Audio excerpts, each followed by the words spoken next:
인류 역사는 하나님과 인간 사이의 숨바꼭질의 역사다, 그렇게 이야기하는 사람이 있습니다. 사람을 찾아오시는 하나님과 피에 달아나는 인간들 사이에 숨막히는 그런 숨바꼭질의 역사가 인류 역사라는 것입니다. 그것은 우리가 창세기를 보면 잘 알 수 있습니다. 아담과 하와가 하나님이 금하신 선악과 나무 열매를 따먹고 그동안에는 하나님의 가까이 있는 것을 좋아했는데 범죄한 이유는 하나님을 피하여 숨는 장면이 창세기 3장 9절 10절에 나옵니다. 여호와 하나님이 아담을 부르시며 그에게 이르시되 내가 어디 있느냐 이르되 내가 동산에서 하나님의 소리를 듣고 내가 벗었으므로 두려워하여 숨었나이다. 하나님이 아담의 위치를 물어보는 건 아닙니다. 나와 관계를 물어보시는 거죠. 오늘도 마찬가지입니다. 우리가 하나님과 관계 거리가 어떠냐 하는 것을 하나님은 관심 있게 보십니다. 그동안 우리 코로나 때문에 우리가 불가피하게 하나님과 관계가 멀어졌습니다. 비대면 예배 드리는 분도 많은데 비대면의 반대는 대면이 아니고 대면의 반대는 비대면이 아니라 외면이라는 말이 있습니다. 자녀들이 부모에게 뭔가 잘못을 저지르면요 부모 눈길을 피합니다. 그리고 소극적인 아이들은 자기 방에 들어가 숨고 적극적인 아이들은 반항합니다. 부모에게 대들고. 하나님 인간도 마찬가지예요. 우리가 하나님 앞에 믿음이 없는 사람들의 특징이 뭐냐? 소극적인 사람은 하나님 피해갑니다. 적극적인 사람은 하나님께 반항하고 그런 역사가 인류 역사라고 볼 수 있는 것입니다. 우리는 교회력 가운데 지금 그 대강절을 보내면, 대강절은 영어로 어드벤트라는 단어를 쓰는데 여러분 이벤트는 다 아시죠? 내가 좋아하는 사람을 감동을 주기 위해서 뭔가를 일을 꾸며서 딱 이렇게 선물을 주거나 해서 감동을 끼치는 걸 우리가 이벤트를 한다 그래요. 그 이벤트에 비슷한 말 어드벤트는 기다림, 하나님이 우리에게 선물을 주려고 기다리는 4주간, 그래서 성탄절 이전의 4주간을 우리가 대강조일로 지킵니다. 그래서 초를 켜기도 하고 대강절 첫째 주는 초 하나를 켜고 둘째는 둘을 켜고 이렇게 켜면서 예수님이 오시는 것을 준비하고 기다리는 것이죠. 그럼 예수님은 왜 오셨을까? 이 성탄절은 우리가 기독교는 이렇게 시작됩니다. 기독교는 베들레헴 탄생에서 시작해서 예루살렘 부활로 완성되는 겁니다. 자, 기독교는 예수께서 베들레헴에서 육신의 모습으로 하나님 아들이 탄생해서 그리고 예루살렘에서 부활하셔서 기독교가 완성된다. 그러면 왜 하나님이 인간의 몸을 입고 이 땅에 찾아오시는 성탄절이 생겼을까? 그것에 대해서는 하나님이 하늘에 계셔서 심심해서 서풍을 나온 것도 아니고 또 옛날에 왕들이 평상복을 입고 민정을 시찰하기 위해서 찾아온 것도 아닙니다. 그렇다고 하늘에서 구테타가 일어나서 이 땅에 피신하러 쫓겨온 것도 아니고 다만 우리를 사랑하여서 우리를 만나기 위해서, 우리를 찾기 위해서 오늘 하나님이 우리를 부르시기 위해서 찾아오셨다. 예수님께서 오늘 본문에서 마지막 9절 10절에 잃어버리는 자를 찾아서 내가 왔노라고 말씀합니다. 예수께서 이르시되 오늘 구원이 이 집에 이르렀으니 이 사람도 아브라함의 자손이미로다. 같이 읽습니다. 인자가 온 것은 잃어버린 자를 찾아 구원하려 함이니라. 우리가 잊어서는 안 됩니다. 하나님이 성육신 하시는 근본적인 이유는 잃어버린 자를 찾는다는 거예요. 잃어버렸다는 것은 장소를 모르는 게 아니라 관계를 물어. 너 나하고 관계가 왜 이렇게 됐느냐? 예수님이 12명의 제자를 선택하셔서 그들을 가르치시고 마가복음 1장에 보면 데리고 다니면서 무엇을 행했을까? 마가복음 1장 38절 39절 보면 이랬을 우리가 다른 가까운 말들로 가자. 거기서도 전도하리니 내가 이를 위하여 왔노라 하시고 이에 온 갈릴리에 다니시며 그들의 여러 해당에서 전도하시고 또 귀신들을 내쫓으시더라. 우리가 가장 신앙생활에서 부담 느끼는 게 전도입니다. 목회자도 마찬가지요. 내가 전도하라고 성도들에게 자꾸 이렇게 가르치고 권면하면서 내가 왜 전도를 못할까? 이 큰 숙제입니다. 그런데 예수님이 오신 목적이 전도하러 왔다는 거예요. 근데 오늘날의 교회는요 전도 외에 다른 거 다 열심히 해요. 구제도 하고 봉사도 하고 교육도 하고 다 해요. 근데 가장 중요한 걸 안 하는데 다시 본문을 우리가 보시면은 마가복음 1장 보면은 예수께서 이르실 때 내가 다른 가까운 말로도 가자. 거기서 전도하리. 내가 이를 위해서 예수님은 전도하러 왔다는데 교회가 힘써야 될 게 뭐예요? 본질적인 사역이 전도예요. 근데 현대 교회들은요 전도 외에 다른 거 다 잘해요.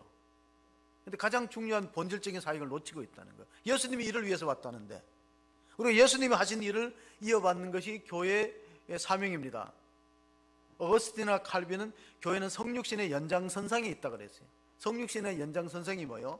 예수님이 이 땅에 오신 목적과 동일한 목적을 우리가 갖고 있어야 되는데, 예수님은 잃어버린 자를 찾아 구원하러 오고 예수님은 전도하러 왔다는데 우리 전도 외에 다른 것에 너무 시간과 분주해요. 정작 해야 될 것을 못하고 있는 안타까움입니다. 그래서 오늘 예수님은 다른 여러 거울로 다녔는데 여리고로 들어갔습니다. 여리고 하면 생각나는 게 뭡니까? 여리고 하면 우리가 이 여호수아가 가나안 정복의 교두보를 확보하는 게 여리고성을 무너뜨리는 거예요. 여러분, 여리고성을 정복해야 가나안 땅에 들어갈 그 관문이 여리고예요. 그래서 여리고성을 무엇 때문에 어떻게 무너졌나는 우리가 여호수아서를 읽어보면 잘 나타나고 있습니다. 어느 교회 목사님이 처음 부임했대요. 그래서 주일학교를 다 예배 마치고 나면 아이를 불러서 한번 질문해 봤대. 이 아이의 수준이, 여기는 교회 학교 수준이 어떻게 되냐. 그래서 얘야, 여리고성 누가 무너뜨렸냐. 그러니까 아이가 저는 안 무너뜨렸어요. 그래서 담당 선생님 물었어요. 이 아이가 내가 여리고성 어떻게 무너뜨리냐고 물어보니까 아이가 자기 안 무너뜨렸다 그랬는데 선생님 어떻게 된 거예요? 그러니까 걔 정직해서 걔가 안 무너뜨렸다면 안 무너뜨렸을 거라고 선생님 그렇게 또 얘기를 해줬어요. 야, 이거 좀 이상하다. 그래서 교회학교 교육이 어떻게 되나 부장님으로, 부장님 장로님입니다.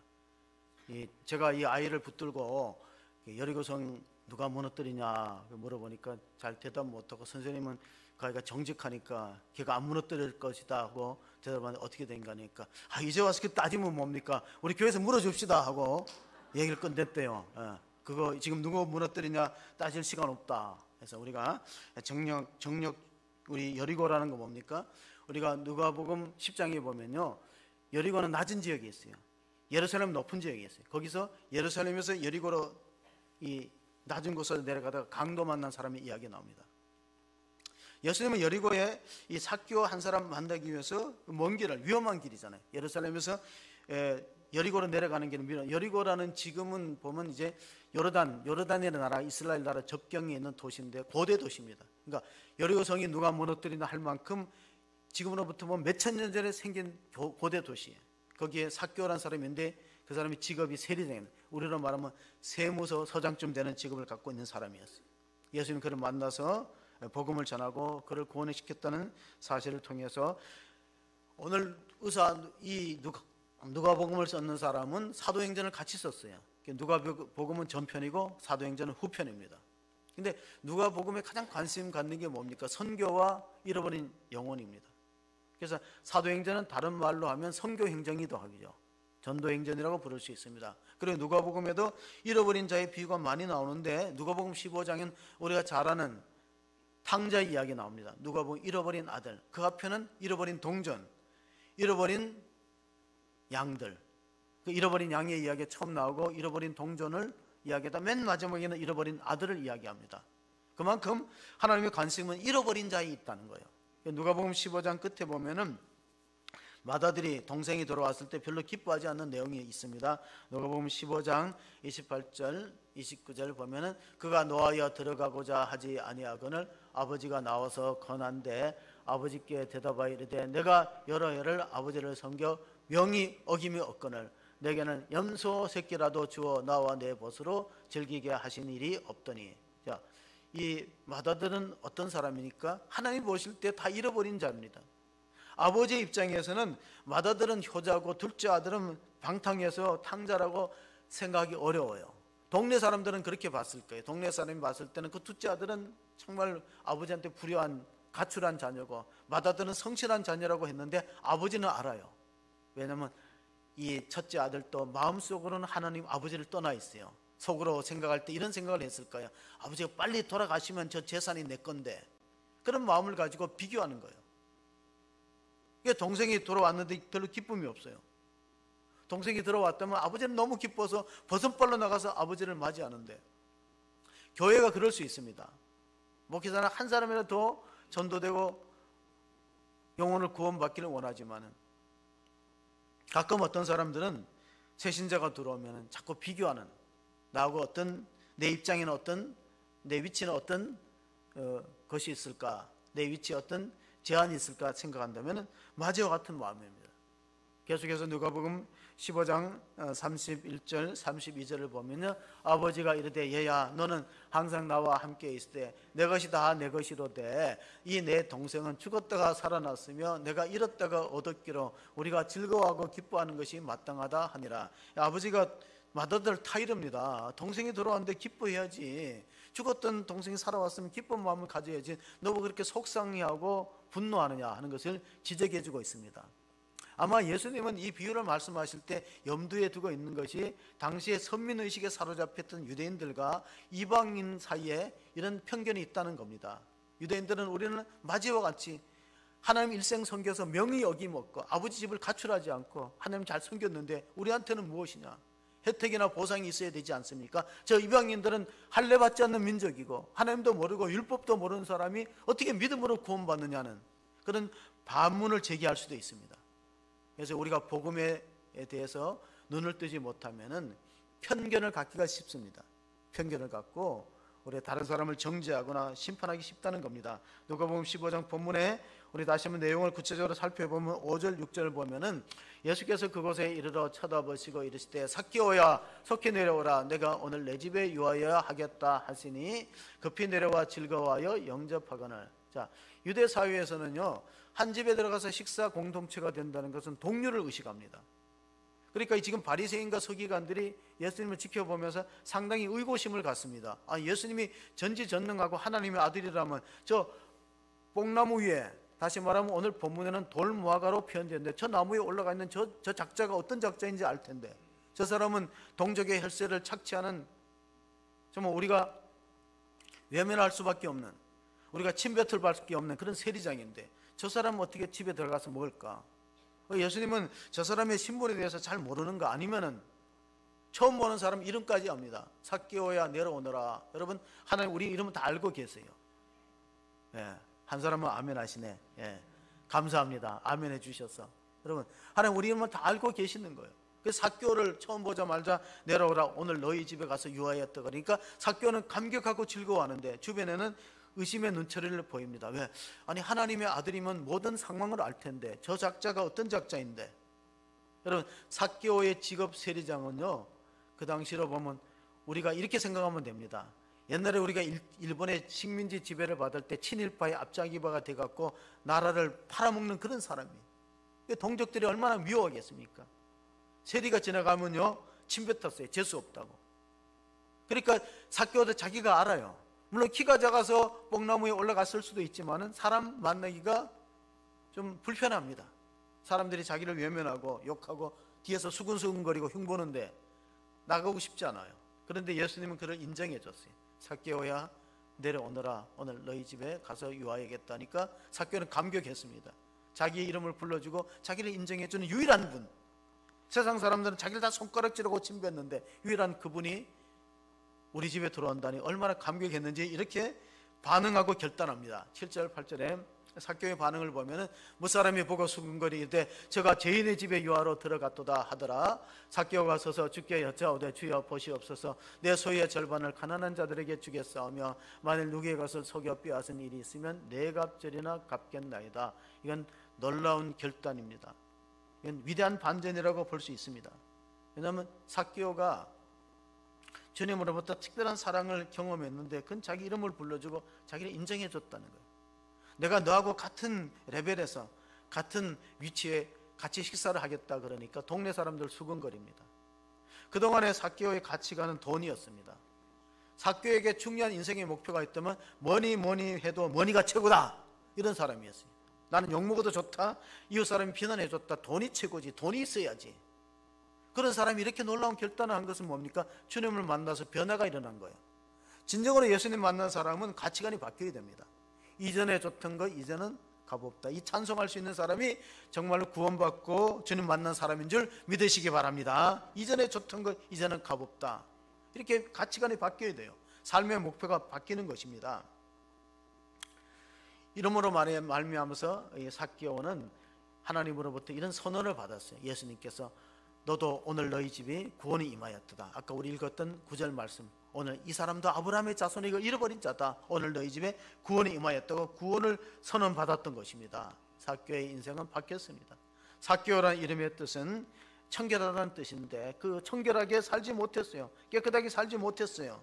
그런데 그럼에도 불구하고 주님은 그걸 인정해 주었어요. 일본에는 이런 속담이 있답니다. 남자는 자기를 인정해 주는 사람을 위해서 목숨을 바치고 여자는 자기를 사랑하는 사람을 위해서 생명을 버릴 수 있다. 여자는 자기를 사랑하는 사람을 위해서 목숨을 버리고 남자는 자기를 인정해 주는 사람.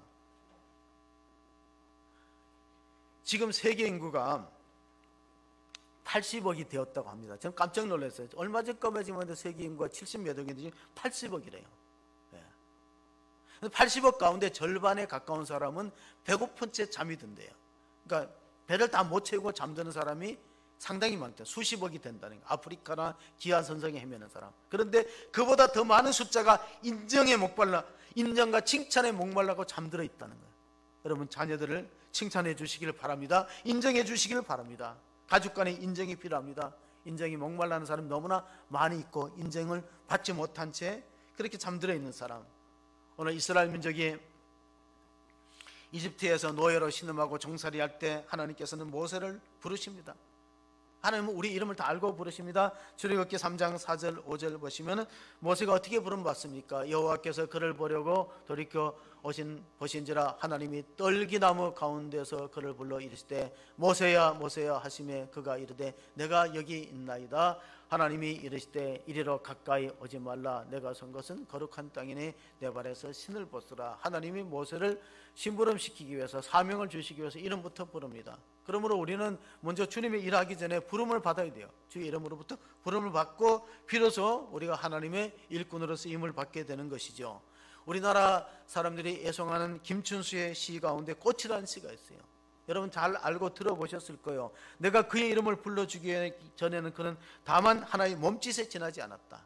내가 그의 이름을 불러주기 전에는 그는 다만 하나의 몸짓에 지나지 않았다. 내가 그의 이름을 불러주었을 때 그는 나에게로 와서 꽃이 되었다. 여러분 이름을 불러서 꽃이 된 것처럼 우리는 하나님이 여러분을 불러서 성도가 된 것을 믿으시기 바랍니다. 성도는 이름을 하나님 다 부르셨어요. 아무개야 아무개 불러서 우리가 하나님 자녀가 된 것입니다. 그래서 우리가 비록 우리가 이 땅에서는 이름을 남기지 못하고 그냥 평범한 사람으로 생을 마칠지라도 여러분의 이름이 하나님의 생명책에 기록될 수 있기를 바랍니다. 우리가 이 땅에서는 비록 유명하지 못해서 이름 못 남겼을지라도 우리의 이름이 하나님의 생명책에 농명되지 못하면 우리는 심판을 피할 수 없기 때문에 그렇습니다. 이사야 선지자가 하나님께 부름을 받고 말씀하기를 나의 종 이스라엘아 나의 사랑하는 택한 야훼와 이런 이스라엘 민족의 이름이 두 가지가 있다는 거예요. 이스라엘 민족의 이름이 되기 전에 야곱이라는 이름이. 그러나 하나님이 그를 불러서 제사장의 나라로 삼으셨어요. 그리고 이사야 선지자의 49장 15절에 말씀하시기를 그들이 하나님을 반역하고 떠났을지라도 내가 결단코 너희를 잊지 않을 것이다. 여인이 어찌 그 젖먹는 자식을 잊겠으며 자기 태에서 난 아들을 긍휼히 여기지 않겠느냐. 그들은 혹시 잊을지라도 나는 너를 잊지 아니할 것이다. 하나님이 택한 백성 부름받은 백성은 절대로 잊지 않는다는 겁니다. 사도 바울도 자기가 교회를 박해하고 예수 믿는 사람 핍박했지만 자기 신앙을 고백할 때 모태에서 자기가 선택을 받았다는 고백이 있습니다. 여기 오늘 예배드리는 우리 성도들 가운데 모태신앙이 많을 겁니다. 모태신앙이 얼마나 큰 축복입니까? 하나님이 모태로부터 어머니를 나를 택정하시고 부르셨다. 갈라디아서 1장 15절 16절에 바울이 고백하기를 그러나 내 어머니 태로부터 나를 택정하시고 그의 은혜로 나를 부르신 이가 그의 아들을 이방에 전하기 위하여 그를 내 속에 나타내시기를 기뻐하실 때 내가 곧 혈육과 의논하지 아니하고. 여러분 삭개오가 은혜 받고 자기의 재산을 팔 때 아내하고 의논 안 했어요. 가족들하고 의논 안 했습니다. 의논하면 반드시 제지가 들어오기 때문에 의논 안 했어요. 감동받은 대로 헌신한 거예요. 누구를 퇴색했으면 잘못된 세금을 과도하게 징수한 일이 있으면 4배를 보상하고 내 소유의 절반을 팔아드린다는 거 얼마나 어려운 결단입니까? 우리가 11조 드리는 것도 놀라운 신앙입니다. 꼬박꼬박 이런 어려운 경제 상황 속에서도 11조를 규칙대로 하나님 다 기억하실 것입니다. 12조를 드리는 사람도 있기도 합니다. 그런데 12조의 절반을 하나님께 드린다는 것은 이 삭개오가 정말 주님을 제대로 만났고 변화를 체험한 사람이다. 가치관이 바뀐 겁니다. 마틴 루터라는 종교개혁자는 우리의 회개가 진정으로 인정받는 회개가 되려면 3가지 회개가 있어야 된다. 3가지. 지정의, 한 사람을 인격을 말할 때 지정의라고 말합니다. 머릿속으로 내가 죄인이란 깨달음의 회개가 있어야 되고, 두 번째는 가슴으로 애통하는, 죄를 뉘우치는 애통함의 정적인 회개가 있어야 되고, 나머지 의지적인 회개가 뭡니까? 그건 바로 가치관이 바뀌는데, 그걸 루터는 뭐라고 말했냐면 지갑의 회개라고 했어요. 머리의 회개, 가슴의 회개, 지갑의 회개했을 때 진짜 회개라는, 하나님 인정할 거다는 말씀을 해 주었습니다. 오늘 삭개오는 정말로 하나님 만나면서 너무나 감사하는 감격을 그렇게 자신의 결단과 헌신을 통해서 표현했습니다. 삭개오란 말을 왜서 삭개오란 말을 했냐면, 저는 잘못 부정축제한 거 삭개오낸다, 그래서 아마 삭개오란 말로 해석을 합니다. 저의 해석입니다. 성경에 없는 이야기니까 다른 데 가서 얘기하지 마시고, 여러분 애우기 좋다고 삭개오냈다, 자기가 부정축제한 거 삭개오냈다는, 쉽지 않습니다. 여러분, 우리가 신문지상에 많은 사람들이 권력 뇌물을 수수받고 부정축제도 그렇게 자원해서 하는 사람 봤습니까? 거의 없습니다. 이 삭개오가 얼마나 큰 결단을 했습니까? 프랑스의 교육학자 장자크 루소는 사람은 뭔가 매어 살아간다고 했어요. 여러분, 우상이라는 건 하나님의 다른 신들만 섬기는 게 우상이 아닙니다. 제가 12월 추천도서 부모의 기도를 읽다 보니까 200쪽쯤에 이런 얘기 나오더라고. 지나친 자녀 사랑도 우상입니다. 잘못된 자녀 사랑은 우상일 수 있습니다. 왜? 뭔가 매여 있고 뭔가 의지하고 매여 있는 그 대상을 하나님 말고 다른 대상으로 삼을 때 그것이 우상이 될 수 있다는데, 첫 번째 현대인들의 가장 많은 우상이 만모니즘입니다. 만모니즘. 여러분, 황금이라는 게 GOLD인데 하나님 GOD에다가 L을 집어넣으면요 황금 우상이 됩니다. 출애굽한 이스라엘 민족들이 아론의 금송아지를 만들어 놓고 이것이 우리를 인도해 있는 신이라고 그 앞에 절하고 제사를 드렸습니다. 황금 우상을 섬겼던 것이죠. 또한 우리가 자녀가 우리에게 우상이 될 수 있습니다. 오늘 여러분 12월 추천도서 200쪽을 읽어보면 그 빗나간 자녀 사랑이 우상이 될 수 있다는 거예요. 차기령 강사가 얘기한 게, 자녀를 다 사랑하죠. 그러나 자녀에게 너무 집착하고 자기 소유로 생각할 때 우상이 된다는 거. 하나님 주신 선물이고, 시편 127편에 태의 열매는 여호와의 주신 기업이요 상급이라 그랬는데 자기 소유로 생각하면은 그게 자칫하면 우상으로 넘어간다. 그걸 우리가 깨달으면서 마음속에 하나님보다가 더 사랑하는 것, 대상들이 무엇이 있는지를 한번 점검해 볼 필요가 있습니다. 우리가 자녀 앞에 올바른 신앙의 유산을 물리려면 사무엘상을 읽어보면요 두 가정이 대조되어 나옵니다. 어떤 가정입니까? 제사장 엘리의 가정과 한나의 가정, 두 가정이 대조되어 나옵니다. 어떤 차이가 있습니까? 사무엘상 2장 17절에 보면은 이 소년들의 죄가 여호와 앞에 심히 크면 그들이 여호와의 제사를 멸시하였음이었더라. 사무엘은 어렸을 때 세마파 에봇을 입고 여호와 앞에서 섬겼더라. 여러분, 여호와 앞에라는 이 18절의 단어가 라틴어로 뭐냐면은 코람데오입니다. 제가 오래전에 그 몇 년 전에 수련을 갔을 때 부산에서 고신대학교에서 기숙사에서 잠을 잤는데, 그 고신대학교 입구에 보면요 돌에 커다란 바위에다가 코람데오로 써 있어요. 그 코람데오가 뭐냐면 여호와 앞에서라는 뜻이에요. 자, 어린 사무엘은 한나가 눈물은 기도로 하나님의 응답으로, 기도의 응답으로 아들을 주셨는데 너무 감사해서 하나님께 바쳤어요. 그 바쳤다는 증거가 뭐예요? 아이가 성전에서 자라는 거예요. 성전에서 엘리 제사장 밑에 있는데, 정작 제사장 엘리는 자기 자녀를 교육하지 못했어요. 이 소년들의 죄가 엘리의 두 아들 홉니와 비스나왔습니다. 여호와의 제사를 멸시했다는 건 뭡니까? 여호와의 예배를 무시했다는 거예요. 그러나 하나님 성전에 드려지는 제물에 손을 대고 성막에 봉사하는 여자들을 건드리고 그런 불량한 죄를 지었는데 아버지가 단속을 못했어요. 얘들아 그러지 말라, 소문이 안 좋다, 그 정도만 했어요. 매질을 하고 혼을 내야 되는데 그냥 이렇게 말했어요. 소문이 안 좋으니까 조심하라, 그렇게 하고 결국 두 아들 빼앗겨 버립니다. 하나님 그 아들을 쳐버렸어요.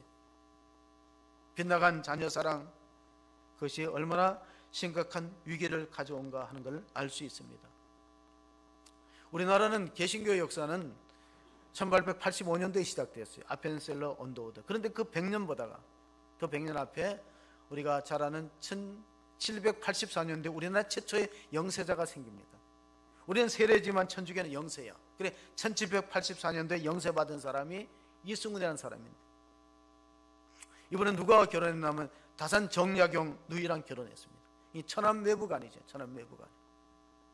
그래서 아마 다산 집안도 천주교 집안이 되었는데 엄청난 박해를 받았습니다. 그 당시에는.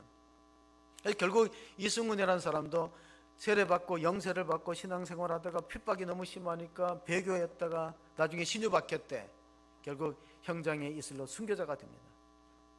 그리고 우리가 잘 아는 다산정리화경은 너무 재주가 출중하기 때문에 다산정리화경을 가리켜서 역사자들은 이렇게 표현합니다. 100년에 한 명 나타날까 말까 천재다. 우리가 수원 화성시를 설계하고 거중기라는 돌을 이용해서 무거운 돌을 올린 다 그게 그 다산정리화경의 설계에 통해서 지어진 시가 화성이에요. 수원 화성시. 정조가 그를 아껴서 죽이지 못하고 강진, 전라도 강진에 유배 생활 18년 했어요. 거기서 우리가 잘 아는 목민심서라는 책을 썼는데 그 목민심서는 뭡니까? 목자가 잃어버린 양을 사랑하는 마음으로 기록된 것이 목민관이 이렇게 백성을 다스려야 된다. 목민심서는 성경을 바탕을 둔 거예요. 그 당시에 고루한 유교 관념이 있을 때 그는 실학사상을 바탕으로 해서 그래서 우리 민족이 깨어나고 세계 열강틈바구니에서 살아남으려면은 실학을 받아들여야 된다. 고루한 유교의 관념에 젖어서는 안 된다.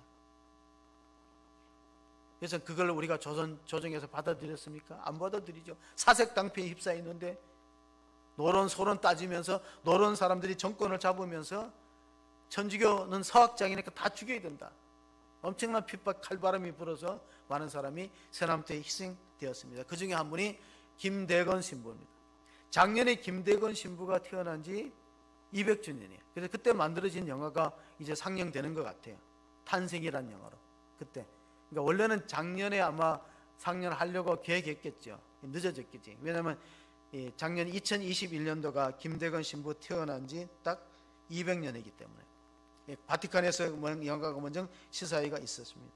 우리나라는 대한민국 그렇게 만만한 나라가 아니었어요. 그때 젊은이들이. 불과 그는 1821년도에 태어나서 46년도에 순교의 길을 걸었기 때문에 우리나라로 하면은 25살, 26살에 짧은 생애를 살았습니다. 근데 그의 영향력은 지대합니다. 왜? 그 당시에 가부장적인 유교 사회가 무너 기울어져 오면서 새로운 공동체, 신앙 공동체죠. 다시 말하면 천주님을 모셨던 신앙 공동체의 탄생을 우리가 그리면서 우리나라가 어떤 나라인가? 여러분, 우리나라가 대단한 나라인 거는 이번에 월드컵을 보면은요, 이 한국이 그 포르투갈을 이기는 경기가 가장 월드컵다운 경기라고 합니다. 포기하지 않고 끝까지 최선을 다해서 역전의 드라마를 연출했기 때문에 세계가 열광하고 있습니다. 지금 그 배트맨처럼 그 마스크를 끼고 뛰었던 손흥민의 존재감은요, 32개국 중에 첫 번째래요. 많은 세계적인 스타가 있지만요, 우리나라의 손흥민 선수 그만큼 잘 알려지고 영국의 BBC 방송에서 아주 우리나라 경기를 굉장히 아주 대대적으로 아주 긍정적으로 보도했습니다. 가장 월드컵다운 극적인 드라마를 연출한 대한민국의 경기였다고 표현하고 있습니다. 지금 카타르에는 이슬람 국가인데 개종을 법으로 금합니다. 그래서 해교를 버리고 이슬람교를 버리고 개종하게 되면요, 생존권을 박탈당해요. 다시 말하면 그 나라가 돈이 많기 때문에 기본 복지, 의료, 주택을 다 제공하는데 예수 믿고 세례 받으면 다 박탈해 버리는, 생존권이 다 박탈되는. 그래서 거기서도 선교사님들이 들어가서 우리가 어떻게 하면 복음을 전해서 영혼을 구원할까, 잃어버리는 한 사람의 영혼을 구원한다면은 이게 참 선교의 보람 있고 가치가 있다는데, 대한민국은 상당히 극적인 나라입니다. 제가 한번 그 수요 예배 때도 그런 설교를 한 적이 있는데, 우리나라 북한만큼 자유가 없는 나라가 없어요. 이슬람 국가도 그래요. 왜냐하면 이슬람 국가는 이 정도로 통제하지 않습니다. 최근에 북한 평양북도 평성시에서 우리나라 드라마 봤다고 총살시켰어요. 남한의 한류 콘텐츠를 유포하거나 그 법으로 정했습니다.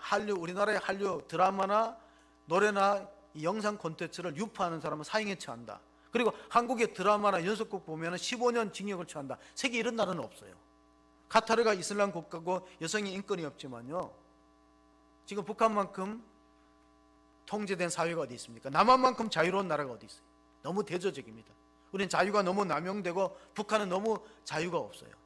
그리고 한국 드라마 같은 언어를 쓰잖아요. 같은 문화권이죠. 한국 드라마 봤다고 15년 징역 처하고 드라마를 만들어 유포했다고 총살시켰죠. 공개 총살. 그 중에는 공산당 간부의 아들이 있어요. 고등학생들이. 옛날 같으면 눈 감아줬대요. 옛날 같으면 공산당 간부의 아들이니까 그냥 드라마를 뭐 젊은 아이들이 영상 유튜브 같은 거 콘텐츠를 서로 나누고 유포하는 거 그냥 넘어가자 그러면 지금 안 된대요. 이거를 봐주기 시작하면 뚝이 무너지는 것처럼 통제할 수 없기 때문에 문화로 인해서. 그래서 우리나라는 굉장히 대조적인 나라다. 한쪽엔 자유가 너무 남용되고 우리는 자유가 너무 남용되는 나라예요. 한쪽은 자유가 너무 없는 나라예요. 우리가 알아야 되는데 신앙이란 무엇인가? 그 이승훈이라는 사람 최초 영세자가 이렇게 말했어요. 당신 그대로 신앙을 고집하면은 칼에 의해서 목숨을 빼앗기니까 버리라 그럴 때 한 말이에요. 자, 신앙이라는 거 한번 들어가면 버리기도 어렵고 안 믿는 사람은 믿기도 어렵다. 이게 신앙의 세계입니다. 여러분 잊지 마세요. 믿음이라는 것은 쉽게 포기할 수 없는 것이고 쉽게 얻을 수도 없는 거예요. 여러분 전도해 보세요. 쉽게 믿나? 이게 믿음의 세계야. 믿음은 쉽게 얻을 수도 없고 쉽게 버릴 수도 없는 거예요. 그래서 우리 구원받고 하나님의 택점 받았다는 건 놀라운 은혜, 특별한 은혜라는 사실을 기억할 수 있기를 바랍니다. 파격적 은혜예요. 지금 삭개오가 파격적인 선언을 했잖아요. 내 건 하나님의 것으로 이웃의 것으로 나누겠습니다. 파격적 선언은 왜 가능했을까? 파격적인 은혜를 받았는데 어떤 은혜입니까? 이 기독교에 대해서 설명하는 덴마크의 실존 철학자 키에르케고르는 철학적 단편에서 이 성육신 사건을 이렇게 묘사했습니다. 옛날에 어떤 왕자가 있었는데 사냥을 좋아했어요. 그래서 시골 마을에 사냥을 갔다가 그 마을에 순수하고 청순한 아가씨를, 처녀를 만났어요. 야, 저 처녀를 신부로 왕비로 맞이했으면 좋겠다는 생각을 가졌어요. 그래서 왕궁에 돌아와도 그 아가씨 잊지 못해요. 시골 처녀 잊지 못해. 너무 순수하고 깨끗하고 이쁜 그 내 아내로 맞았으면 좋겠다. 두 가지 방법이 있어요. 왕의 힘계, 내가 왕자니까 왕의 힘을 빌려갖고 그녀를 신분을 상승시켜서 시골 농부의 딸이지만은 신분을 상승시켜갖고 왕궁으로 불러들이면 그러면 저항할 수 없이 따라오겠죠. 옛날에 법이 지엄하니까. 그 방법이 하나 있고 아니면 내가 내려가서 내가 내 왕의 자리를 포기하고 앞으로 내가 장차 내가 왕이 될 텐데 왕자이기 때문에 자동 승계가 되는데 왕의 자리를 포기하고 내가 시골 가서 농사를 지으면서 아내로 삼아서 행복하게 살고 싶다. 두 가지 방법이 있어요. 거기에 대해서 이 철학적 단편이라는 내용은 이렇게 결론을 내립니다. 하나님이 자기 영광의 자리를 버리고 낮아지셨다. 만약에 내가 권력의 힘을 힘입어서 왕궁으로 불러들이면 진정한 사랑을 얻을 수 있겠는가?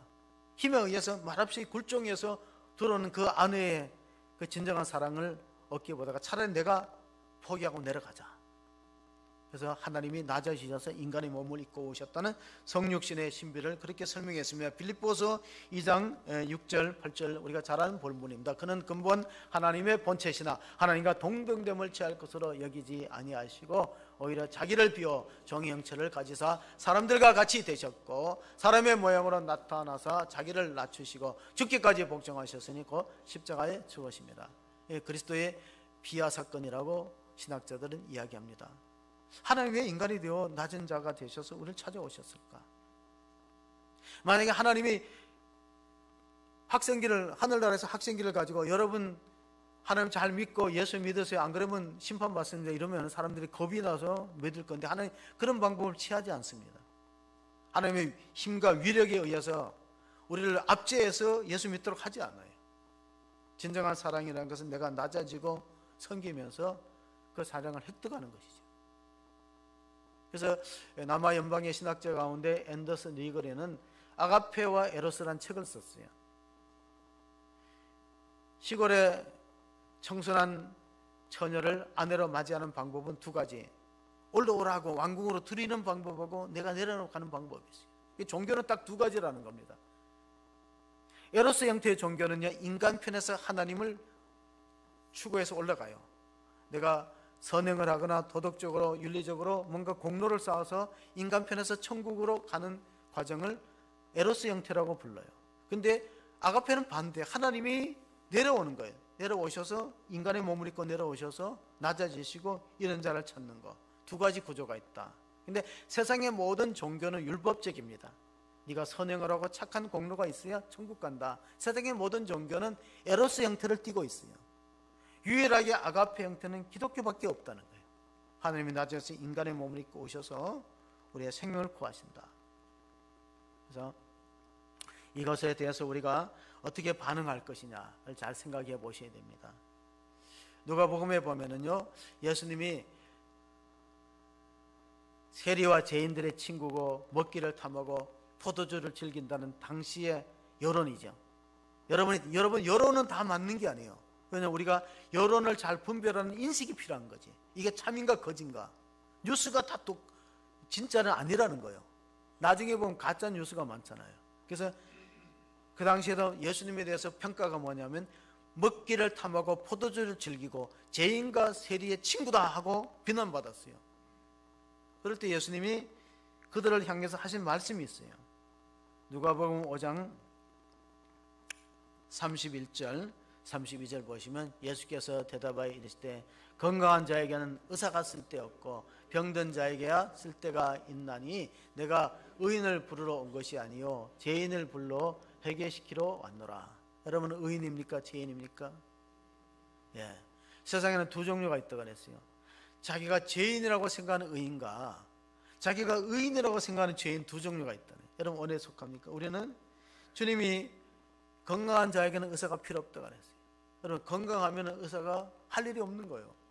어느 마을에 세계에서 가장 장수하는 사람이 생긴 마을에 최근에 한 사람이 죽었대요. 젊은 사람이 죽었어요. 장수하는 마을에 왜 젊은 사람이 돌아가셨을까요? 의사 선생님인데 하도 환자가 없어서 굶어 죽었대.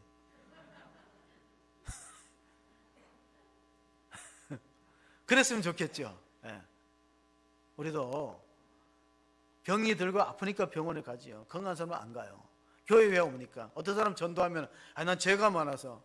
그럴 때 제가 하는 말이 있어요. 나는 죄가 많아서 교회 가면 안 돼. 그럴 때 선생님 목욕탕에는 때 있는 사람이 가요? 없는 사람이 가요? 때 있는 사람이 가지. 여러분 교회는 죄인이 오는 겁니다. 자기가 의인이라 생각하는 사람은 교회 올 수 없어요. 병원에 가는 사람은 자기가 아프니까 가지. 멀쩡한 사람이 왜 병원에 가겠습니까? 놀라운 거는요, 옛날에 왕이 오래 살았을 것 같은데 최근에 보도에 의해서 어느 인하대학교에서 보도했어요. 인하대학교에서 이게 조사를 해본 것 같아요. 인하대학교에서 조사를 했는데 왕과 내시 중에 왕은 50세를 못 넘겼어요. 내시는 70세를 넘겼어요. 여러분, 그래도 여러분은 왕으로 살고 싶겠죠. 예? 왕은 50세를 못 넘겼다니까요. 내시는 황관들이란 내시는 70세를 넘게 살아요. 그 당시로 보면. 그래서 이런 말이 있어요. 우유를 받아 먹는 사람보다가 우유를 배달하는 사람이 훨씬 더 건강하다. 우유를 배달하는 사람이 움직이고 섬기고. 오늘 삭개오가 큰 결단을 했어요. 나는 내 재산을 팔아서 가난한 사람 섬기고 구제하고 싶습니다. 보통 용기가 아닙니다. 보통 결단과 희생이 아닙니다. 오늘 우리가 이 말씀, 내가 의인을 부르러 왔고 온 게 아니라 죄인을 부르러 왔다는 말씀 앞에 누가복음 5장 앞에 어떤 기절이 있냐면요, 이런 기절이 있어요. 누가복음 5장 앞에 세리 마태가 세관에서 일할 때 예수님 불렀어요. 너 나 따라오라. 여러분 오늘은 세리장은 뭡니까? 세무서장이고 마태는 직업이 뭐예요? 세리였어요. 그 예수님의 제자들 가운데는 세상에 손가락질 받는 사람들이 있었다는 거예요. 저 사람이 우리가 상종 못할 사람이라는 사람도 들어있어요. 그 파격적 은혜라는 거예요. 파격적. 그 당시에 사회 신분을 다 합쳐서 레위기에 보면 구약의 율법에 보면 이런 말이 있어요. 레위기 5장 16절을 보면요, 성물에 대한 잘못을 보상하되 그것에 5분의 1을 더하여 제사장에게 줄 것이요 제사장 그 속건죄의 수양으로 그를 위하여 속죄한 죄 그가 사함을 받으라. 구약의 율법은 뭐냐면 물건으로 손해배상을 할 때 20%만 더하면 돼요. 근데 삭개오는 어떻게 결단했냐면 누것을 토색하고 잘못 세금을 지고서 4배를 갚겠다는 거예요. 그러니까 20%하고 400%는 엄청난 차이죠. 20%하고 400%. 여기는 20%만 5분의 1, 20%만 더하여 주면은 율법에 저촉이 되지 않아요. 그러므로 삭개오는 율법적인 구원을 경험한 사람이 아니라 은혜를 받은 거예요. 은혜를 받은 사람하고 율법으로 구원을 얻겠다는 사람하고는 하늘과 땅만큼 차이가 있습니다. 예수님은 우리의 죄를 위해서 어떤 희생을 치르셨습니까? 요한일서 4장 10절을 보면요, 사랑은 여기 있으니 우리가 하나님을 사랑한 것이 아니요 하나님이 우리를 사랑하사 우리 죄를 속하기 위하여 화목제물로 그 아들을 보내셨습니다. 그랬습니다. 구약시대에는 제사의 종류가 5가지 있습니다. 곡식으로 드리는, 곡식을 빻아서 가루로 만들어 드리는 소제는 헌신을 뜻해요. 그 다음에 번제가 있어요. 다 불살라 버려요. 온전한 헌신. 번제가 있고 속죄제가 있고 속건제가 있는데, 속건제가 뭐 손해배상이에요. 이 속건제를 말하는 거예요. 자, 소제, 화목제물, 속죄제, 속건제, 이렇게 5가지. 번제는 다 살라서 희생을 말하는 겁니다. 예수님이 그 아들을 우리 죄를 위하여 화목제물로 보냈기 때문에 우리가 이로써 사랑을 알고 우리도 형제를 사랑하고 주님을 위해서 자신을 드리는 그런 결단이 필요하기 때문에,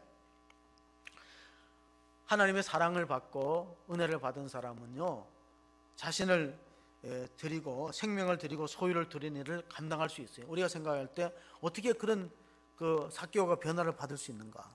근데 진정한 사랑과 은혜를 입으면요, 생명을 초월하고 소유를 초월해서 주님을 섬기는데, 우리 다시 한번 탕자의 비유로 돌아오면요, 누가복음 15장 29절에 보면 이 마다들은 율법주의적인 생각을 갖고 있습니다. 율법주의자들은 항상 비교합니다. 남을 나보다 낫게 여기는 게 아니라 남을 무시하고 비교합니다. 아버지께 대답하여 이르되 내가 여러 해 아버지를 섬겨 명을 어김이 없거늘 내게는 염소 새끼라도 주어 나와 내 벗으로 즐기게 하신 일이 없더니. 자, 이 말씀을 하신 이유가 뭐냐면, 세상은 2종류예요. 하나님의 뜻을 어기며 자기 마음대로 살아갔다가 정말 은혜를 받고 하나님의 부르심을 받고 믿어서 구원받는 사람이 있고, 빤듯한 사람이 있어요. 모범 생활하고 모범적인 그런 사람 있잖아요. 빤듯한 생활. 마태복음 19장 20절에 보면요, 예수님 와서 어떤 젊은이가 질문합니다. 내가 어떻게 하면 영생과 구원을 얻겠습니까? 그럴 때 예수님이 10계명을 다 지켰냐 그러니까 어릴 때부터 지켰다는 거예요. 자기는 정말 어릴 때부터 빤듯하게 자라고 10계명을 다 지켰다. 그리고 모든 일을 하나님의 뜻에 어김이 없이 했다. 오늘 마다들과 똑같이 대답했을 때 예수님이 이렇게 말씀하셨어요. 너 부자니까 너의 소유를 팔아 가난한 사람에게 나눠주고 나를 따르라 하니까 부자가 근심하여 돌아갔어요. 여기서 우리가 알 수 있는 것은, 구원받을 만한 사람은 구원을 못 받고 저 사람은 구원을 못 받을 것 같은 사람이 구원받는 신비가 있는 거예요. 왜? 자기가 모범적으로 살았고 자기는 도덕적으로 윤리적으로 깨끗하게 살았던 사람은 오히려 구원의 길에서 탈락되어 버리고, 삭개오 같이 욕먹는 사람, 비난받는 사람, 또 죄인들은 구원의 자리에 참여했어요. 하나님의 놀라운 신비라고 볼 수 있는데, 이 마다들은 왜 아버지의 마음을 이해 못했냐면, 율법적 구원을 간을 갖고 있는데, 그게 뭐냐면, 나는 아버지의 명을 어기지 않았다.